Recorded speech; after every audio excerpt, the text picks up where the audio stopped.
جیسے جیسے ایران جنگ کے خاتمے کا ماحول بن رہا ہے اور معاہدے کے لیے امریکہ ایران کے جواب کا انتظار کر رہا ہے، تو ایسے میں امریکہ کا اتحادی اسرائیل وہی کر رہا ہے جس کا بہت پہلے سے خدشہ ظاہر کیا جا رہا تھا، یعنی اسرائیل نے ایک دفعہ پھر اسپوائلر کا کردار ادا کرنا شروع کر دیا ہے تاکہ امن نہ آئے اور جنگ جاری رہے۔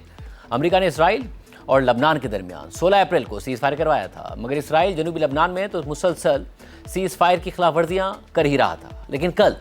سیز فائر کے بعد پہلی دفعہ اسرائیل نے لبنان کے دارالحکومت بیروت پر حملہ کر دیا۔ گزشتہ رات اسرائیلی جنگی جہازوں نے بیروت کے جنوبی علاقے پر بمباری شروع کر دی، جس سے وہاں بڑے دھماکے سنے گئے، بہت زیادہ تباہی ہوئی۔ اسرائیل نے بیروت پر اس حملے کی تصدیق کرتے ہوئے کہا ہے کہ اسرائیلی فوج نے اس حملے میں حزب اللہ کی ردوان فورس کے کمانڈر کو نشانہ بنایا ہے۔ خود اسرائیلی وزیر اعظم نیتن یاہو نے اپنے بیان میں کہا ہے کہ بیروت میں حزب اللہ کی ردوان فورس کے کمانڈر کو نشانہ بنانے کی ہدایات اسرائیلی وزیر دفاع کے ساتھ میں نے خود دی تھیں۔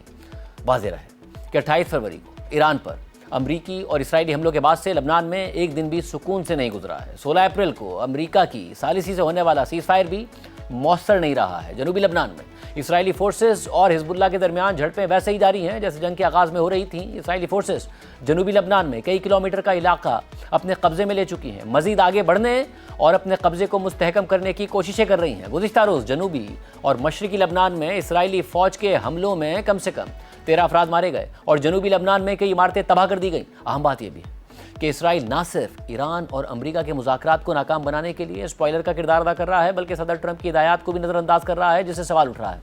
کہ کیا صدر ٹرمپ عوامی سطح پر جو بیانات دیتے ہیں وہ محض بیانات ہی ہوتے ہیں اور پس پردہ کہانی کچھ اور ہوتی ہے اور پھر ہوتا وہی ہے جو نیتن یاہو چاہتے ہیں۔ گزشتہ دنوں ٹرمپ نے امریکی نیوز ویب سائٹ ایکزیوس سے بات کرتے ہوئے کہا تھا کہ انہوں نے اسرائیلی وزیر اعظم نیتن یاہو سے کہا ہے کہ وہ لبنان میں عمارتوں کو نشانہ نہ بنائیں کیونکہ ایسا کرنے سے اسرائیل برا دکھائی دیتا ہے۔ لیکن پھر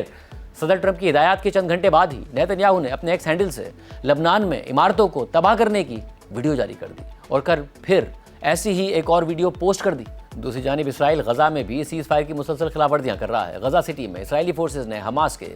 پولیٹیکل بیورو کے سربراہ خلیل حیا کے بیٹے کو گزشتہ رات نشانہ بنایا، جس میں وہ شدید زخمی ہو گئے اور پھر ان کی جان نہ بچ سکی۔ یہ حملہ اس لحاظ سے اہم ہے کیونکہ خلیل حیا جنگ بندی کے لیے ہونے والے مذاکرات میں حماس کے وفد کی قیادت کر رہے تھے اور ان مذاکرات کے دوران بھی قطر میں اسرائیل نے میزائل حملہ کر دیا تھا، مگر اس حملے میں خلیل حیا بال بچ گئے تھے اور قطر نے اس حملے پر شدید احتجاج کیا تھا۔ یعنی اسرائیل کو کوئی روکنے والا نہیں۔